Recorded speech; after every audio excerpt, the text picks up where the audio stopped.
If you go to Pam Perry PR, there's even 2 videos that show how to buy a domain name for your blog and actually how to install the blog as well with your hosting. Okay? That's all I'm going to say about that for right now. Number 2, a lead capture page. What is a lead capture page? Lead capture page just means about if you have this blog, you have this great website. I met with a client today. He's an attorney. He's like, well, I've been in business for a long time, about 20 years, and, I really know my stuff. And, well, how many people have on your database and email list? Probably less than 300. Okay, you've been in business almost 30 years, and you've got less than 300 people on the database, so you can communicate via email. Okay, that doesn't make sense. Why? Oh, well, you have all this content on this blog. Okay, this is what I suggest. Have a lead capture page. What are you capturing? The email. What are you going to give them? Some kind of free booklet, free white report, free MP3, something that is of value. I suggested him that he actually give away some tips, a tip booklet. Lawyers need to give you tips about certain things. He was in employment law. Hey, all right, we'll put together a tips booklet, okay? And for businesses that don't have a human resources department, they will definitely know what kind of things they need to do before they hire employees. Just a tips booklet. They will see that he understands what he's talking about. When they need more counsel, they will contact him. And in the meantime, if they don't, he will email them once or twice a month. Not every day, but once or twice a month, with some information, additional information, proving that he is an expert in the field because he knows what he's talking about. And he does. He's been around for a long time. He just hasn't really properly positioned himself and packaged himself. Number 3 that you need, at the bare minimum, is an autoresponder. What is an autoresponder? An autoresponder is what you all have witnessed every time you come on the Brandon Superstar call. So you go to the thing, you paid the money, it automatically clicks over, sends you to an autoresponder page, you click and confirm it, and then it automatically sends out an email. It's done all day, every day. I also autorespond my blogs. Every time I post, it goes out into anyone who signed up on my list. Autorespond follow-up letters. It's the way that you do it so that you're not wearing yourself out. So you got to have an autoresponder. It's cool. It's good to have an email program, but you have to have some things that are automated. Real easy to do. I use Aweber. You can go to pamperrypr.com/Aweber. Matter of fact, on this call, when you got the call-in number, attached to that, be curious to look at it, it says Pam's favorite tools. And it's all of them, but Aweber is one of them because that's an autoresponder. Number 4, simple thing, and this is just a tactic, the bare minimum of some of the things. People say, well, I just want to get out there. I want to take over the world. And, and then I said, well, do you blog? Do you have a lead capture page? Are you getting emails? Do you have an autoresponder? No. Okay, well, you're not taking over the world, boo. You got to do some more things, okay? Number 4, have a conference call line. This is what this is, a conference call line with a recording. I pay monthly to have these calls recorded and also have them transcribed because I'm transcribing them into a book. Yeah, it's the best way for me to do a book. So you do that. You can use freeconferencecall.com, freeconferencecall.com. There's so many. But at the very bare minimum. Side note, Dr. Pat Bailey was on the last 4 calls, and she said that these calls have been transforming her ministry. She said after she got off the call, she had all of her team together, and they were really talking about what can they do to really extend the brand of her ministry. Well, now every Monday I think she has Chat with Pat.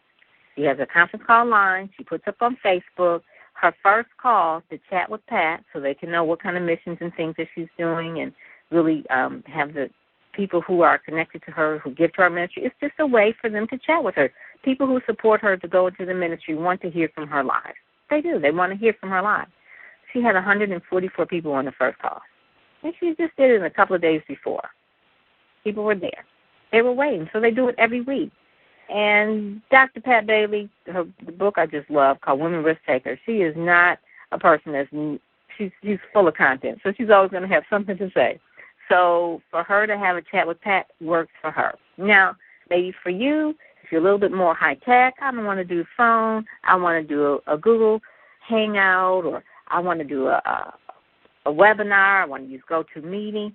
Hey, whatever you want to use, it's all available today. If you want to stream it on live stream, Ustream, you want to stream it through Facebook, it's all available. But at the very least, get a telephone line, all right, free conference call.com. The other thing, number 5, are branding elements. When I say branding elements, people think this is first. This is really after you have really been full of the vision, roll out the plan, and now we're going through the blueprint, some of the action points. I always say the first stop for your branding elements, one is really deciding on the colors. There is a psychology of the colors, so please don't pick a color just because you think it's pretty.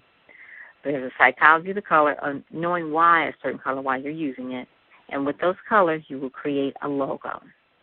That is part of that. Now, the other part is getting really good photos. And I know people are like, oh, my gosh, we're talking about those photos again. Take tons of photos of you. Those are going to be your branding elements. You are see pictures of you on websites, on books, and in flyers, and tablecloths, and see yourself on billboards. I mean, you've got to have a good army of photos.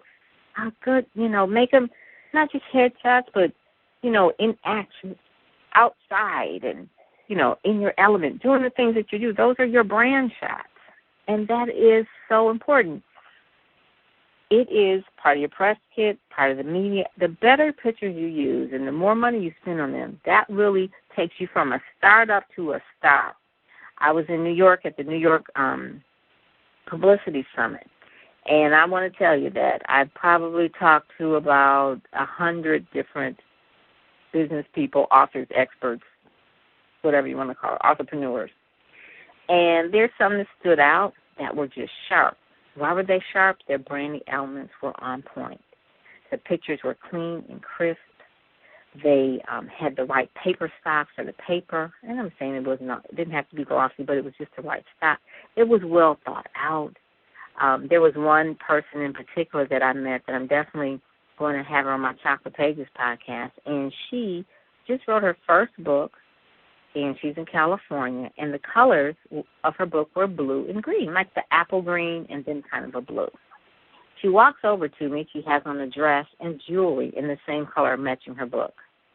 She pulls out an ink pen that matches the book to sign it. Her endorsements were stellar. I mean, from Sherry Shepherd, who's on The View, to Lisa Nichols, who's been on Oprah. Those were some of her endorsements. She had great photos, but then she also did something a little bit further. She made a caricature of herself, which is kind of cool to do. If you remember T.D. Jakes, he has a logo like that where it's a caricature of himself holding a Bible up in the air. That can be your logo, but that can also be another way where you brand yourself, where you keep branding to the point where it is just it's an icon. It then becomes an icon.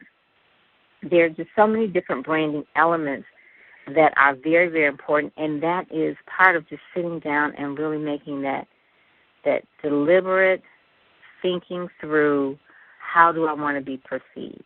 If you start out, yes, you may not have a lot of money, but don't chintz on the main things that are going to make you stand out head and shoulder above the rest. There was a gentleman that came up to me. He probably had a really, really good book, and he was probably a nice guy. But when he handed me his book and his little press release, it looked cheap. I was like, sorry. This is probably not going to cut it. It makes you not want to read it. The packaging is wrong. So branding elements are part of that packaging. Over and over, and being consistent. You know, the girl that had the book, that she walked up and she was wearing the same colors as the book cover, as all of her marketing materials. Even her assistant was in the same colors, okay? She had someone that was with her, probably her PR person, but she had on the same colors. And it just made an impact. It makes an impact. If you're just starting out and you want to look like a star, you got to play it big. And don't chintz on those elements. Websites, quit using Wix. We talked about that last week. Quit using those free sites. That's just sending out the wrong message.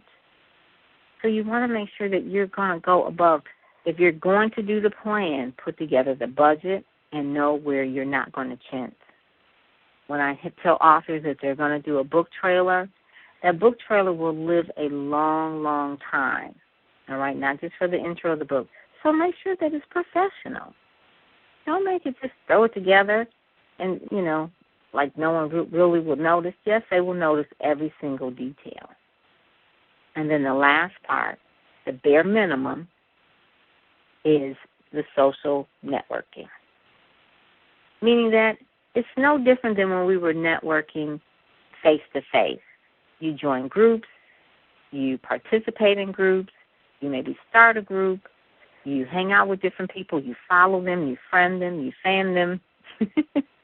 But you are focused because you have a vision and you know your plan and you have a blueprint. So you're going to connect with the right people that are in these social networks. Whether you can ask me which one is the best. Where are your people at that you want to connect with? That's the one that's going to be best.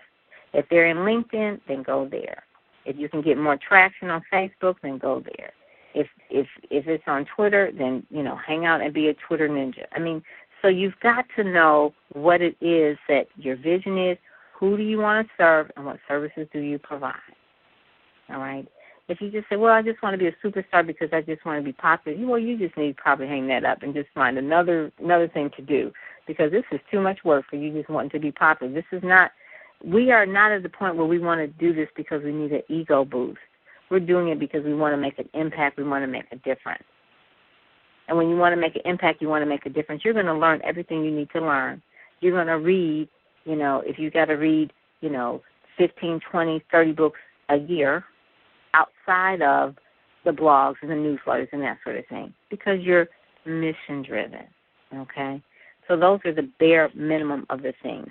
Now, for me, people ask me, well, how did you go about doing all of these things that you do? You've amassed all these social networks and these emails, and I'm a content producer, like I said, from way back. Vision-wise, I've always loved a lot of information. So when we are propelled now into the information age, hey, it's a party for me. Now, some people can feel overwhelmed. I don't feel overwhelmed. I actually feel energized by a lot of information because I process it really fast. But that doesn't mean that I'm smarter than you. It's just that I process it very fast. I know how to do that, and I've been doing it for a long time. But one of the things that has just really made a difference is that I know who I can really connect with, and I don't mind networking. So this was even before social networking. I don't mind going to conference. Someone asked a question, and I'll go to that now so we can open up the minds in a few.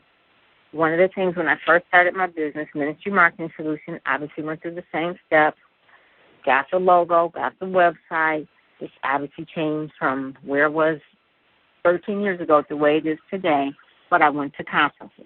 I went to the conferences where I knew that my ideal clients would be hanging out. Where was that? Some of them were large church conferences, pastors and leaders conferences. Some of them were the Christian Book Association conferences, BEA, Book Expo of America. And I would go, not just go just to look, but actually go with a plan before I go to the conference. Like, why am I going here, and who am I planning to meet? And when I meet them, what am I going to put in their hands? So the branding was important, even down to the T of what I was going to wear. I would wear the same color of what my brand was at that time. So the same thing with you. If you're going to go through, the person asked, let's see where she asked here. Okay. How did you begin to introduce your business to the world and begin gaining clients? Flyers, website, just meeting people while out, cold calling, all of the above? No, I didn't really do cold calling. Ministry Marketing Solution was not one of those things. It was cold calling, so I will rule that one out. Meeting people while out, not necessarily. I mean, I made a deliberate attempt to say, okay, these are the people that I'd like to meet. Where could I meet them? Where are they going to be hanging out? Are they going to be at the Black Enterprise Conference? Are they going to be at the Hair Retailers Association conference? Are they going to be at the book